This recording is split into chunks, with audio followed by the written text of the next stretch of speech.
Have you ever felt discriminated against on the basis of the color of your skin? Do you know what apartheid means? Apartheid is the segregation of people on the basis of their race. In South Africa, this system of institutionalized segregation existed from 1948 to as late as the 1990s. Do you know where South Africa is? Pick up a map and see if you can spot it. Does the name Nelson Mandela ring a bell? Well, Nelson Mandela was the first black president of free South Africa. He spent 27 years in jail due to his fight against the apartheid government. When his fight ended and his political party, the African National Congress, won a free and fair election, he was received and welcomed by world leaders at the amphitheatre of the Union Buildings in Pretoria. The Long Walk to Freedom is an autobiography written by Mandela. In this book, he writes about his experiences with apartheid, the events that occurred, and the uprising of the ANC. This extract from the book, however, focuses partially on the day of the inauguration and Mandela's speech on this historical day. Let us see what wonderful thoughts he had expressed on the 10th of May, 1994. For decades, the Union Buildings amphitheatre was home to the white supremacy. Fun fact, Pretoria is one of the 3 capital cities in South Africa. But on this day, Mandela was being applauded by leaders from across the world who had flown in to witness the day. Mandela was accompanied by Zenani, his daughter, to the stage where the world witnessed F.W. de Klerk swear in as the second deputy president, Thabo Mbeki as the first deputy president, and Nelson Mandela as the president of the republic.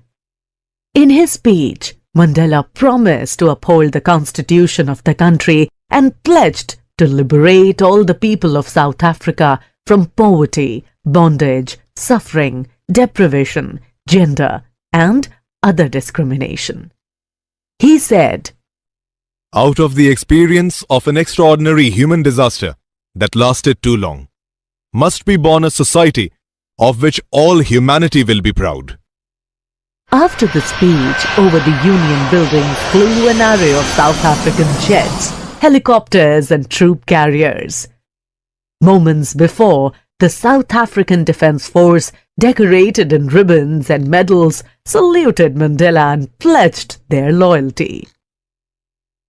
A marked highlight for Mandela was the playing of the 2 national anthems, Nkosi Sikelel' iAfrika and D-Stem, where the whites too had now have to sing the new anthem.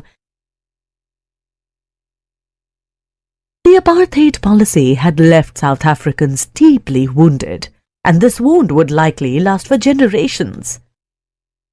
Mandela owes his victory to all those who had paved the way before him, including the likes of Yusuf Dadoo, Oliver Tambo, Walter Sisulu, Chief Albert Luthuli, Robert Sibukwe, and Bram Fisher.